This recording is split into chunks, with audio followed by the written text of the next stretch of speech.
موت ایک اٹل حقیقت ہے۔ اس بات سے آج تک کوئی انکار نہیں کر سکا کہ موت ایک اٹل حقیقت ہے۔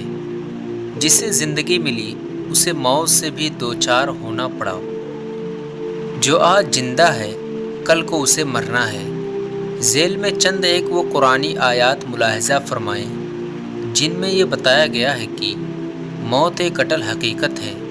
ارشاد باری تعالیٰ ہے کل نفس ذائقۃ الموت وانما توفون اجورکم یوم القیامہ۔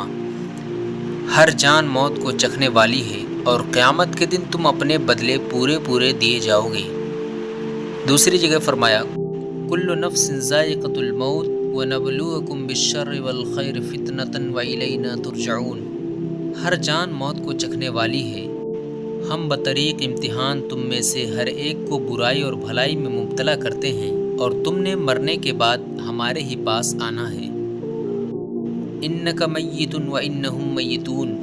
اے پیغمبر یقیناً خود آپ کو بھی موت آئے گی اور یہ سب بھی مرنے والے ہیں۔ قل ان الموت الذی تفرون منہ فانہ ملاقیکم ثم تردون الی عالم الغیب والشہادۃ فینبئکم بما کنتم تعملون۔ اے نبی صلی اللہ علیہ وسلم آپ کہہ دیجئے بے شک یہ موت جس سے تم بھاگنے کی کوشش کر رہے ہو بہر صورت تمہیں پہنچ کر رہے گی، پھر تم ہر ظاہر و باطن کا علم رکھنے والے اللہ کے حضور پیش کیے جاؤ گے اور وہ تمہیں تمہارے کیے ہوئے تمام کاموں سے باخبر ہے۔ اینما تکونوا یدرککم الموت ولو کنتم فی بروج مشیدہ۔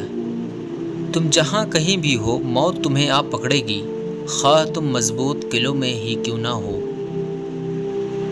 زندگی اور موت حادثاتی کھیل نہیں۔ جو لوگ یہ سمجھتے ہیں کہ انسان اور یہ کائنات حادثاتی طور پر خود بخود پیدا ہو گئی تھی، موت کے بارے میں بھی ان کی سوچ یہی ہے کہ یہ سب کچھ خود بخود فنا ہو جائے گا، لیکن اسلام ہمیں بتاتا ہے کہ نہ یہ کائنات حادثاتی طور پر بنی ہے اور نہ ہی انسان خود بخود پیدا ہو گیا ہے، بلکہ اس کائنات کا ایک خالق و مالک ہے جس نے خاص مقصد کے تحت اس کائنات اور اس میں بسنے والوں کو وجود بخشا ہے۔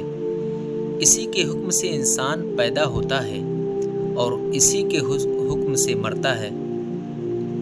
انسان کو پیدا کرنے کا مقصد یہ ہے کہ انسان اپنے پیدا کرنے والے کی عبادت کرے اور جو اسے ملی ہے اسے اپنے خالق و مالک کے حکم کے مطابق بسر کرے۔ گویا زندگی انسان کے لیے ایک مہلت ہے اور اس میں انسان کی آزمائش بھی ہے کہ وہ اسے اللہ کے حکم کے مطابق گزارتا ہے یا منمانی کرتا ہے۔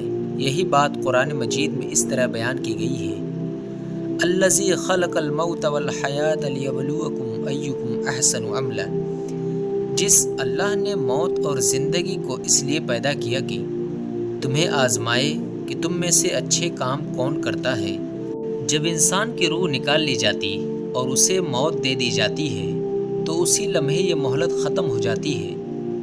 اس مہلت سے اگر انسان نے فائدہ اٹھایا اور اگلی زندگی کی بہتری کی کوشش کی تو وہ کامیاب، اور اگر اس مہلت سے وہ فائدہ نہ اٹھا سکا تو اگلی زندگی میں بھی وہ نقصان اٹھانے والوں کی صف میں ہوگا۔